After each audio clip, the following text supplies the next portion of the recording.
Alrighty, so let's get started on the rusty knife refurbish. Let's get started with this. So I am going to use something I haven't used before on this to start out. I am going to use Evapo Rust Gel, but the first thing I'm going to do is just knock off, there's a lot of this excess rust first before I put the Evapo Rust Gel on it. And to do that, I am simply going to use radial disc abrasive 80 grit, cheap Chinese one right here, not expensive one, on this Dremel tool, and just knock the big heavy stuff off, because we got a lot of like flaky stuff that there's no sense in making the Evapo Rust Gel work harder than it needs to. So let's get started with just knocking off some of this junk first. So to do that, I opened up my hood and turned on my shop vac. It's actually a jet dust collector because I don't want to breathe all this junk. I am going to put on a mask even though I got a vacuum system going. I also grabbed my face shield. It never hurts to be safe when you're dealing with rusty stuff.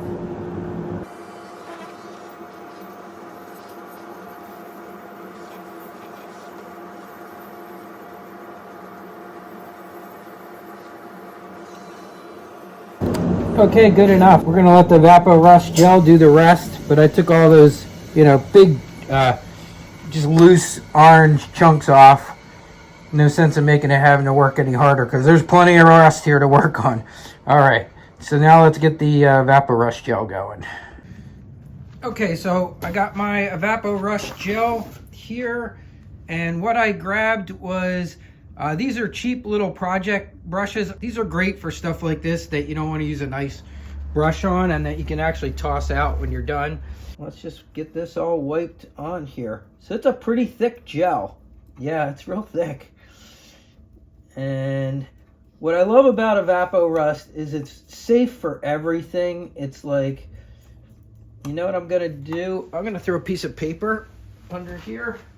But since this might be a little messy, I'm just going to throw this on there because I don't know what's going to happen with this gel, if it would stay sticky on that bench, and I don't want to mess my bench up, so I'm going to just pour this out on there. Yeah, it's real thick. Very, very thick. Which is nice though, because once you get it on there, it's not going to run off. It's a really great consistency for what you need for a gel that you need to do rust removal on something on. But yeah, one of the reasons I love Evapo Rust products is they're not acid-based removal, they're neutral-based, and or they're pH neutral, and so they don't destroy stuff. So even if you left it in there all day, it's not going to eat it away like an acid. If you were using an acid-based rust removal, if you forgot something, you could etch it or even do damage to the metal on something. Not going to happen with this.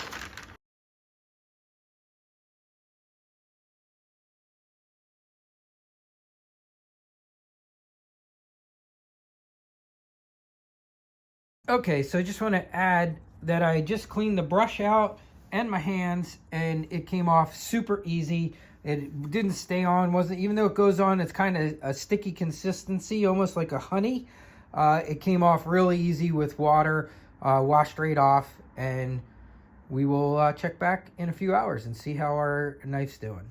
Okay, gang, it's time to clean the gel off, the Evapo Rust Gel off of the knife. And look at it, it looks great. Let's see how they... I might have wanted to flip it over. I probably might have thought about doing that. I didn't. Well, it doesn't look like it mattered. You can see it's all turned black and gray now and white. I'm sure that's all going to wash off because it washed off of my hands really easily. And that's what happens with Evapo Rust. It turns the rust to carbon. And so let's just... As I said before, I don't have a sink in here, so I just use a bucket when I gotta clean stuff with a sprayer. Let's see how we did here. So looking good. So the side I left down on the paper looks like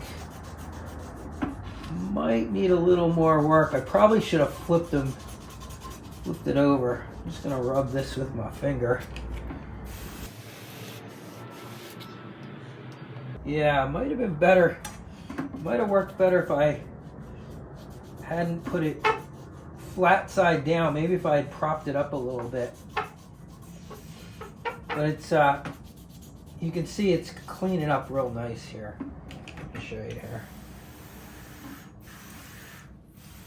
So I'm going to grab a Japanese rust eraser too. Let's just give it a little bit of scrub with the Japanese rust eraser. It should also start taking a lot of the anything left behind off. Now this wouldn't have been difficult to dump in my big tank, but I didn't have my tank ready to go yet. And as I said earlier, I've been wanting to try this Evapo Rust Gel for a while. But I can say it's doing a nice job.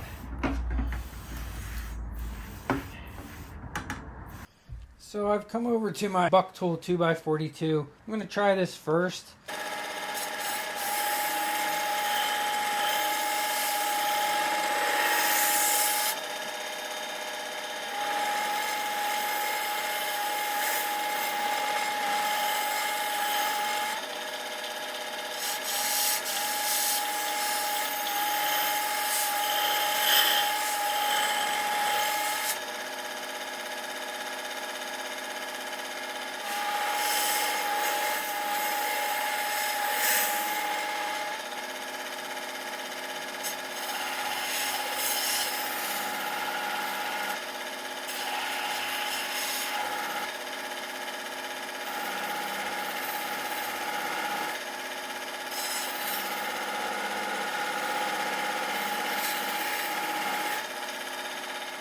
Okay, so here's the rusty chef's knife from the other day. It's all cleaned up, a little polished up. Like I said, the customer wasn't looking for a complete restore, so I'm not gonna try and take every single pock mark out of this carbon steel knife that was left outside.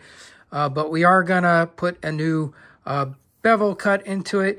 And since I had the jet low speed grinder out, I thought this would be great for this big giant chef's knife. This is an old Sabatier chef's knife. And so let's get this started with the 350 here. I'll probably finish it up on, I'm thinking probably the Tormek, but I want to get it started on here. The blade on this knife is 12 inches long. It is a full foot long blade.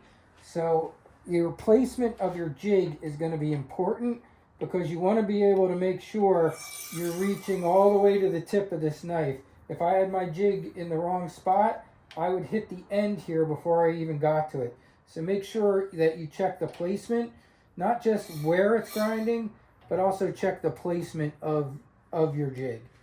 So let's start cleaning up this really beautiful old Sabatier's edge.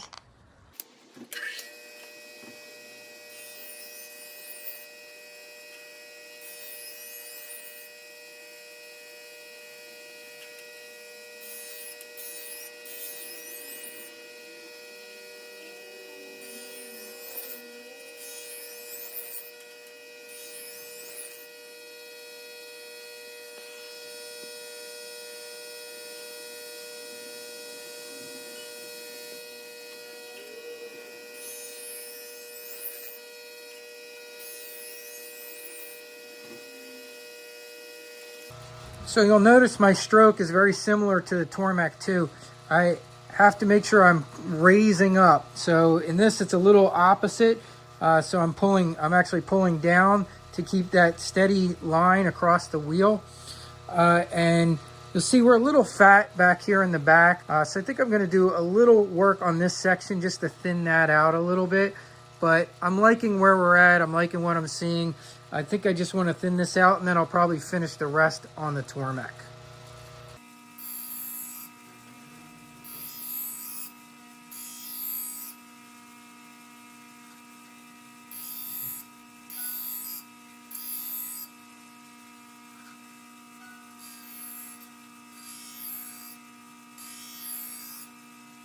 So I got that nicely thinned down there. It was really thick in the back. I'm pretty happy with that now.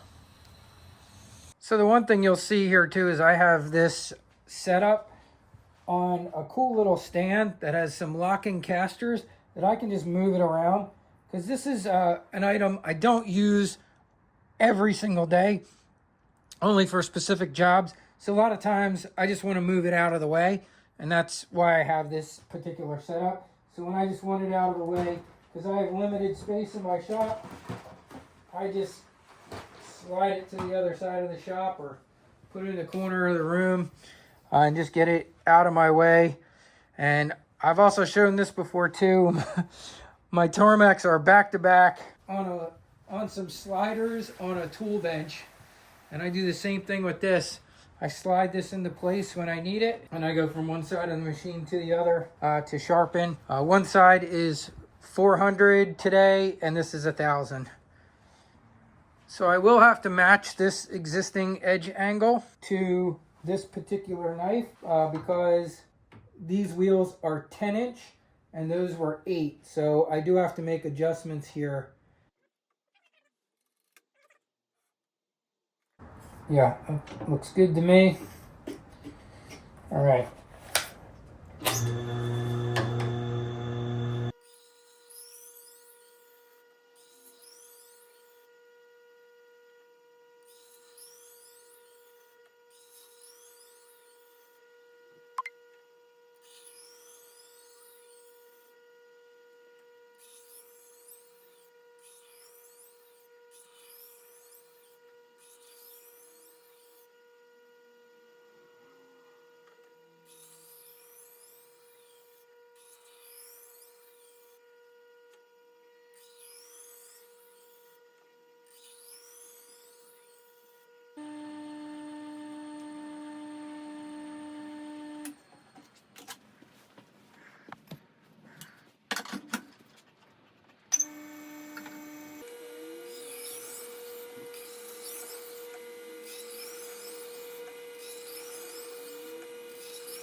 Good to go.